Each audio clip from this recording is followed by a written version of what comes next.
Welcome to Inside Voices, a well-read magazine, Between the Pages podcast. I'm Robert Gwaltney, joined by my co-host and dear friend, Jeffrey Dale Lofton. And we're both super excited to enter into conversation today with Mary Martha Greene. Welcome, Mary Martha. Thanks, guys. I'm delighted to be with y'all tonight, and I appreciate y'all having me on. We're excited to have you here. Mary Martha, before we get started, I'm going to share just a little bit about you with our listeners. Mary Martha Greene is a South Carolina native and government relations consultant who perfected her entertaining skills for making friends and engaging clients during her 40-year career.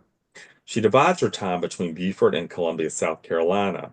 She's the author of the best-selling book, The Cheese Biscuit Queen Tells All, and the sequel, The Cheese Biscuit Queen Kiss My Aspic, Southern Recipes, Saucy Stories, and More Rambunctious Behavior. Jeffrey? Mary Martha, it's so good to talk to you. Thank you, dear. It's great to be with y'all. I've been curious, the dedication to the Cheese Biscuit Queen, Kiss My Aspic, in that you write that it's for my grand who let me be underfoot in the kitchen and first taught me the love of stories. Thank you for the world of people you've brought into my life through food. Tell us more about your beloved grand and any other influences in your life that have brought you to this intersection of award-winning cookbooks and storytelling. Oh, my grand, she was my mother's mother and was just one of those fabulous Southern women that could, you know, charm you into doing something. And by the time she got through with you, you would have sworn it was your idea and you'd had to beg her to let you do it. And but she could also, just sort of cut you off with that look of don't do that. And if the look didn't do, the one finger would do. And whatever it was you were doing, you would never think about even doing that again. And I was very fortunate. I was her youngest grandchild, and she retired from teaching in the spring before I was born that December. So I got to spend an awful lot of time with her. She lived in Greer, South Carolina, which is in the upstate, until I was about 6 years old. And then she moved in right next door to us. And so the summers before she moved down here, I would spend with her in Greer, and we would cook, and I would sleep with her at night, and she would tell me bedtime stories. The popular favorites like the Three Little Bears and the Little Red Hen, intermixed with family stories about my great grandfather that coached Sheila's Joe Jackson in the textile leagues of the baseball before Sheila's Joe went up to the majors. So she was just a major influence in my life. And then when she moved in next door, I would spend a lot of time with her and learn to cook at her side. And she also, I guess when I probably got to be in elementary school and would spend the weekends with she and my aunts that lived with her while my parents would go to Columbia for football games, she would have me sit down and write poetry or write short stories or write plays. And then we'd discuss what she liked about them or didn't. So she was just a major influence. And my mother and both my aunts, the Mary Martha is for my mother's two sisters, and they were both big influences in my life. But my grandmother was kind of the one that brought it all together with the storytelling and the cooking and the writing. So I really kind of have to give her credit for that. What was Grandma's That's name? Her real name was Willie Mae Mosley. My great grandfather was William, and my grandmother was an only child, so she was Willie Mae, but she did not particularly like being Willie Mae. But she always preferred Mrs. E.S. Dobson, although my grandfather's name was Ecuford. It is the only person I have ever heard named Ecuford, and I have no idea where that name came from. And in fact, my grandmother even changed the spelling of his name after he died on his tombstone. But she preferred Mrs. E.S. Dobson to Willie Mae. But that was her God-given name. And my godchildren call me May May, and that's a derivative of the May in her name. So well, Southern grandmothers are special people, certainly. In your latest book, you confess that you are not the true cheese biscuit queen. Talk about that and the importance of your delicious cheese biscuits in your storytelling. well, I am a mere pretender to the throne. The one true Cheese Biscuit Queen was my Aunt Mimi, the Martha and Mary Martha. She was my mother's youngest sister, and was one of those wonderful Southern women who never married, an unclaimed jewel, as she called it. And but she made the best cheese biscuits. I would love to know how many over her lifetime she had made, because if anybody was having a cocktail party or anybody was having a baby shower or somebody died or there was some church function, Mimi's cheese biscuits were probably going to be there. And in fact, at her funeral, people were kind of whispering around going, does anybody know how to make them? Does Mary Martha know? Does anybody know how to make them? And but it was always an inside the family joke that she looked like that other queen from across the pond, Queen Elizabeth, to the point that one time we were in Victoria, British Columbia. She and my mother had been there many years before, and Mimi wanted to go back, and my mother couldn't travel anymore, so I took her, and we were walking to dinner one night, and this guy in full Elizabethan, street garb, like Sir Walter Raleigh or something, came running up to her and just bowed down before her and goes, "My queen, my queen." And Mimi thought we were about to get mugged. And I looked at her and said, "No, he thinks you look like a Queen Elizabeth." She's like, "Oh, I do not."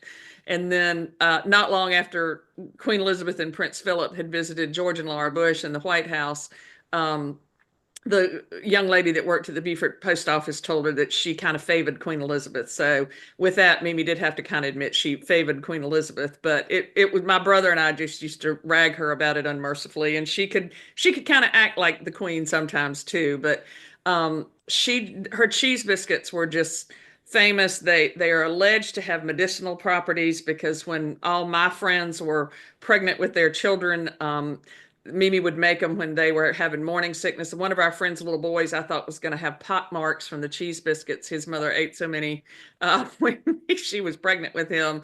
And then my older brother, unfortunately, had cancer and had to go through chemo, as several of our other friends have. And she would make tons and tons of cheese biscuits, because that seemed to help quell the nausea. And my oldest goddaughter, when she was little, told her mama one time, when Aunt Mimi had been up to visit us in Columbia, she said, "My tummy hurts." And then she paused for a minute. She said, "But a cheese biscuit would make it feel better." So they're quite legendary. And Mimi loved to travel.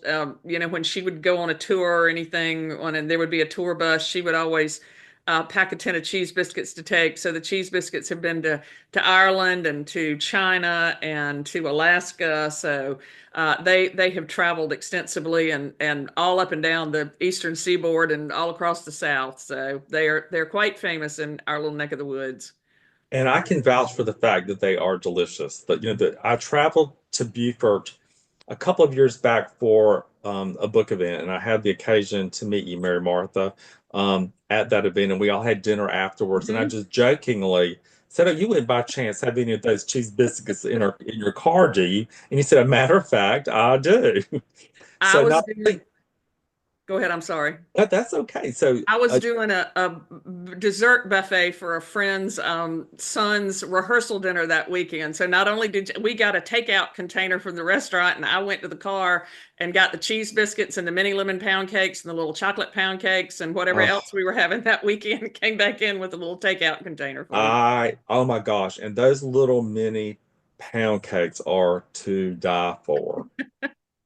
That's my Yes. best friend, Miss Kitty. That was her lemon pound cake that she was Mm. famous for. And I bake it in everything from like a big old 19 by 5 loaf pan to those little 1 by 2 brownie pans. And everybody just goes nuts over those.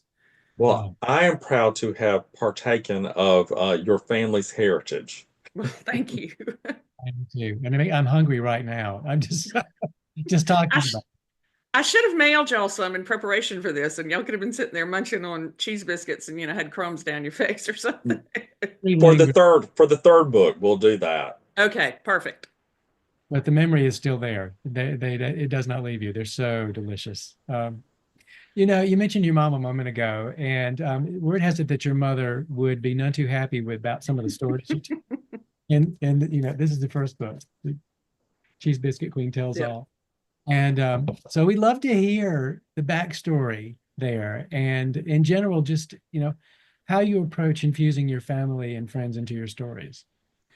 Well, I really didn't set out to write a cookbook to embarrass my mother. I set out to write one. One of my godchildren was leaving to go on her semester abroad, and she asked me when she got back would I teach her to cook, and I said, "Well, I'll start writing some recipes down for you." And that kind of led to the first cookbook. And um, I fully expected to see my mama at the foot of my bed when my mother's deceased, as are my aunts and my brother. And so I kind of expected to see my mama at the foot of my bed one night expressing her displeasure, but thus far I have not. Yeah, I'm sure she's rolling over in her grave, although my mother was cremated, so I'm not sure if like the urn just spins around or if like the ashes kind of create a little tornado in the in the urn. I'm not sure how that works, but when I was a child, I just had the never-ending ability to put my foot in my mouth or else put my foot where it shouldn't go and embarrass my mother. And she would look at me sometimes and go, "Well, I just don't believe I'd have told that," which was the original working title of the book. But my editor didn't think if I couldn't get the that at the end of it, that it might not translate as well. Although that did end up being one of the chapters in the book is I don't believe I'd have told that. But I mean, we're all Southerners. It's the good, the bad, and the ugly. They're great stories, and then they're funny stories, and then they're like the, oh my God, I can't believe you told that story. So that's kind of how it came about. But I also really feel like telling people stories still keeps them alive. There are several stories in the book about dear friends that aren't with us anymore, or my family that's not with us anymore, and telling those stories keeps them alive, not only for me, but for the younger generations of my family that, my cousins' grandchildren never really knew my mother and aunts, but they know about them because they hear these stories about them. So I think that's important, and I hope it also kind of inspires other people to write their stories down about their family. And again, the good, the bad, and the ugly. But my grandmother, when I was a child, one time told me about a divorce, a long ago divorce in the family, and she pulled her glasses down to the end of her nose and said, "And we do not discuss it." And so I'm sure there's some things my mother would look at me and go, "And we do not discuss it," but she wasn't here, so they're all in there. You know, you talked about the good, the bad, and the ugly. When I visited Beaufort that first time, you took me on a behind the scenes scandalous tour of Beaufort, South Carolina. Jeffrey, I think you also had the honor of that trip. But sometimes those stories that we shouldn't tell are the best ones. The Um, Martha Greene non-Chamber of Commerce approved trashy history tour. Yes, it is. that is Everybody it. has to go through it. Oh my gosh, and I loved it. I have to tell you, that particular visit actually inspired a few things in the second book that I wrote, and I actually acknowledge you in this next book for taking me Uh-oh. on that fabulous tour. Oh, well, I appreciate that. So Mary Martha, of all the wonderful stories that you tell within your latest book, do you have a favorite? Well, it's one that would embarrass my mother, and she may not even know it ever happened to her. The story in the book is called Copernicus because the Copernicus discovered that the Earth revolved around the sun instead of the other way around, and my mother thought the Earth revolved around my older brother, so therefore I called that story Copernicus. But in my family, we would always have what my mother would call a cheers, a cocktail. But my father thought if you didn't pour from a jigger that you were on the road to being an alcoholic. Now you could fill the jigger up as many times as you wanted, but you had to use a jigger. And my mother and aunts drank these little 1 ounce drinks, and my brother and his partner drank doubles. So you put 2 ounces in the jigger, poured it in the glass, and filled it up again and poured it in the glass. Well, one summer we were having a big family celebration for my Aunt Mary's birthday, and my mother asked my brother to fix her another drink, and he had come in to fix his partner another drink, and he somehow got the drinks mixed up. And my mother drank the 4 ounces of alcohol instead of the 1 ounce of alcohol she was used to. And by the time we sat down at the dinner table, she sounded like Charlie Brown's teacher, like blah, blah, blah, blah, blah, blah, blah. And there was a whole big rigmarole that went on with that. But we would she did not make it to church the next morning because she was not feeling too well and just did not understand why. And I'm sure my brother took why she was not feeling well to her grave, but to his grave. And she, to the best of I never told her. My Aunt Mimi knew it, but I'm sure my Aunt Mimi never told her. So I just don't think mother ever quite understood why she didn't feel well enough to go to church that next day. But that's one of my favorite stories. And again, one my mother would probably wish I had not told had she known it had ever occurred to her. So He was innocent. Love it. Mary Martha, the book it's organized by course, and then it features, I think, 80 new recipes Hmm. and things like shrimp remoulade, deviled eggs, pride of the PD chicken bog, Yep. Chatham or Chatham, Chatham, Chatham, as in Savannah, Chatham. Chatham artillery punch. Mhm. So for you, the consummate cook that you are, this may be a nightmare scenario, but I must ask, if you could only make one dish for the rest of your life, what would it be?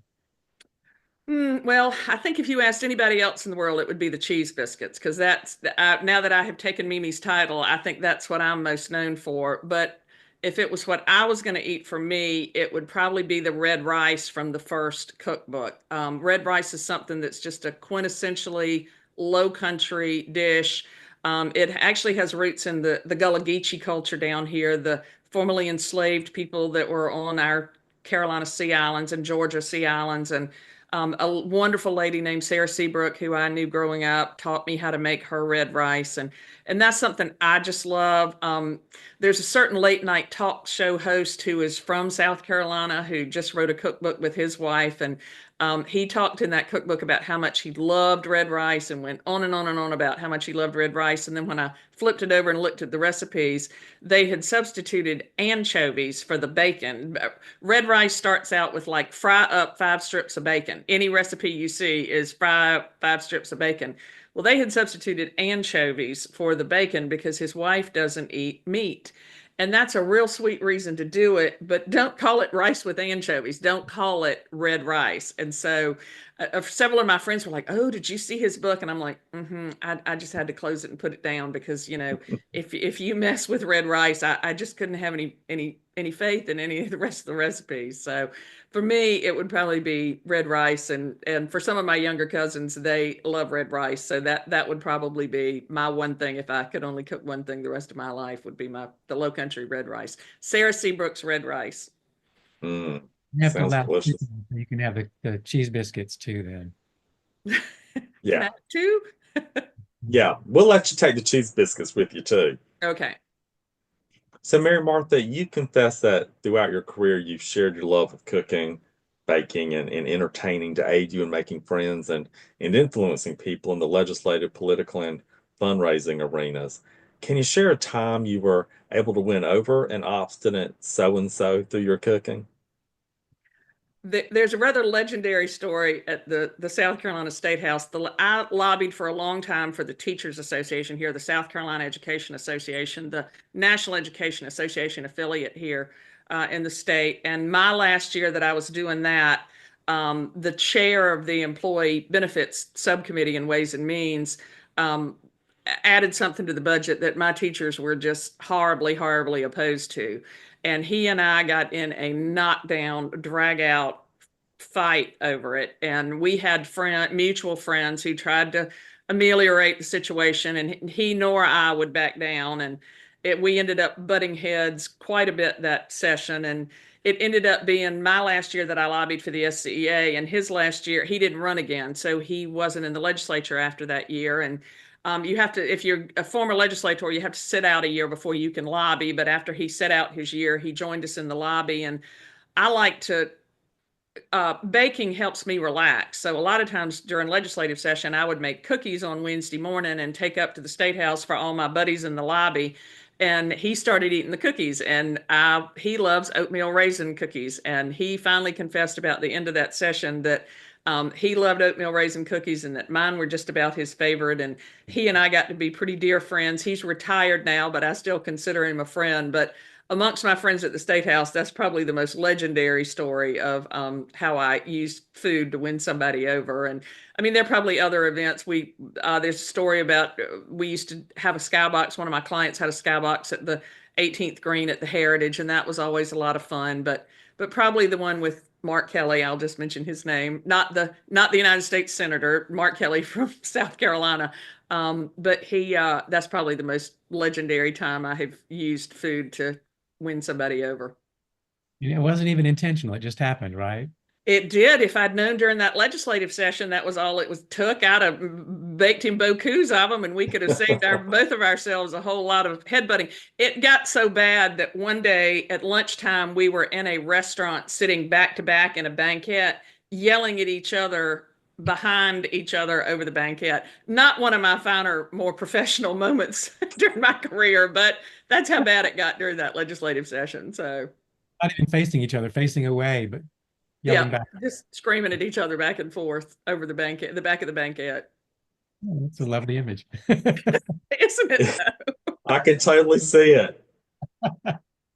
Oh, Mary Martha, what's on the future? What does your writing horizon look like?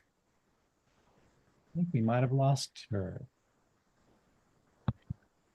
Oh, we'll just pause here for a second. Mandy, I think she's got knocked off. Well, hold on a second.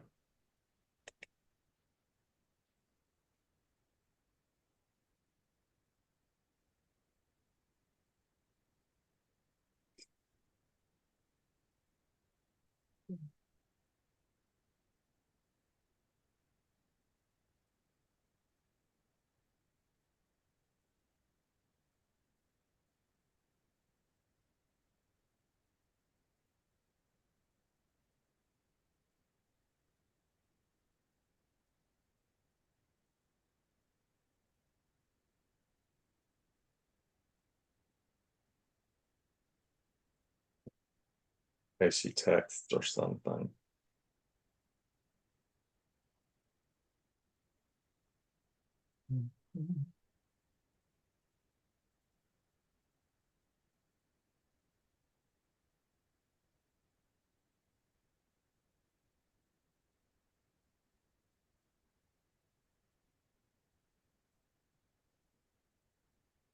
Oh, here she. We are back.